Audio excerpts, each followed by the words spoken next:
Shalom, salam sejahtera bagi kita semua dimanapun kita berada pada saat ini. Maksud dari video ini adalah untuk memenuhi tugas dari mata kuliah Psikologi Perkembangan Anak yang diajarkan oleh Ibu Meriadeng.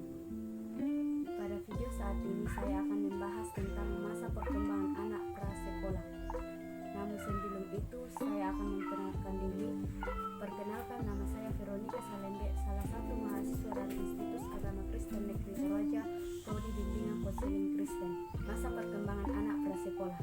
Awal masa kanak-kanak yang berusia 2-6 tahun oleh orang tua disebut sebagai usia yang promelitas menyulitkan atau usia bermain. Oleh para pendidik dinamakan sebagai usia prasekolah dan oleh ahli psikologi sebagai kelompok penjelajah atau usia bertanya. Tugas dalam perkembangan pada masa anak prasekolah dibagi atas 4 bagian, yaitu yang pertama, pada saat masa bayi berakhir, semua bayi normal telah belajar berjalan meskipun dalam tingkat kecakapan yang berbeda-beda, telah belajar makanan-makanan keras dan telah mencapai tingkat stabilitas fisiologis yang cukup baik. Tugas pokok dalam belajar mengendalikan pembuangan kotoran sudah hampir sempurna dan akan sepenuhnya dikuasai dalam setahun atau 2 tahun lagi. Yang kedua, meskipun sebagian besar bayi telah menambah kosakata yang berguna, telah dapat dengan tepat mengucapkan kata-kata yang mereka gunakan, dapat mereka mengerti arti dan pernyataan dan perintah yang sederhana, dan dapat menggabungkan beberapa kata menjadi kalimat. Yang ketiga, pengetahuan tentang benar dan salah masih terbatas pada situasi rumah dan harus diperluas dengan pengertian benar dan cara dalam hubungan dengan orang lain di luar rumah, terutama di lingkungan tetangga, sekolah, dan teman-teman. Yang keempat, berhubungan secara emosional dengan orang tua, saudara kandung, dan orang-orang lain.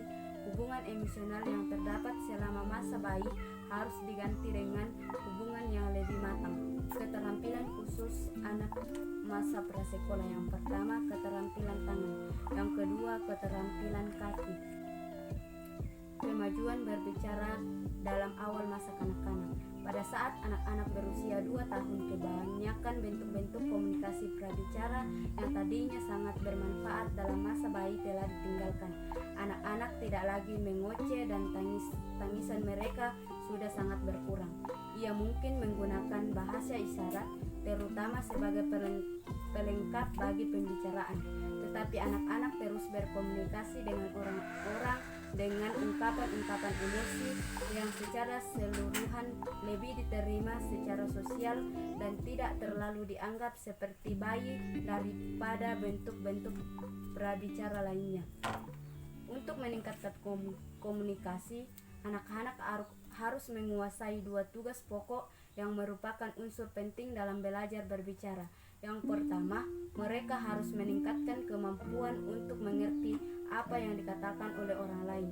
Yang kedua, mereka harus meningkatkan kemampuan bicaranya sehingga dapat dimengerti oleh orang lain. Emosi yang umum pada awal masa kanak-kanak diantaranya yaitu yang pertama amarah, yang kedua takut, yang ketiga cemburu, yang keempat ingin tahu, yang kelima iri hati, yang keenam gembira, yang ketujuh sedih, dan yang kedelapan kasih sayang. Pola perilaku sosial dan tidak sosial.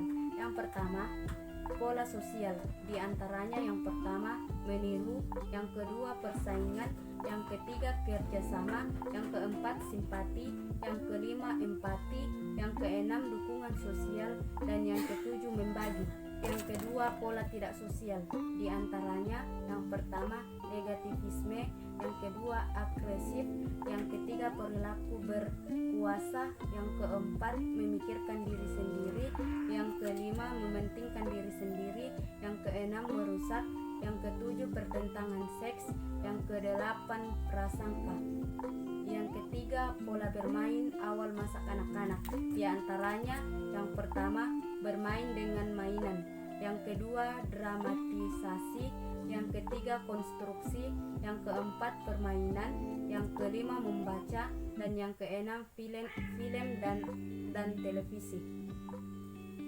Kategori konsep umum yang berkembang selama masa awal kanak-kanak diantaranya yaitu yang pertama kehidupan, yang kedua kematian, yang ketiga fungsi tubuh, yang keempat berat, yang kelima bilangan, yang keenam waktu, yang ketujuh kesadaran sosial, yang kedelapan keindahan, dan yang kesembilan kelucuan.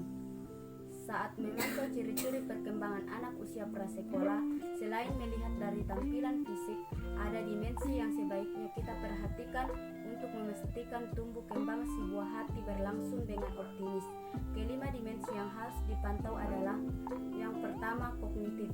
Pada periode usia ini, si buah hati memiliki rasa ingin tahu yang tinggi. Si buah hati pun memiliki imajinasi yang tinggi, dan lewat imajinasi mereka belajar tentang hal di sekitarnya untuk memuaskan rasa ingin tahu.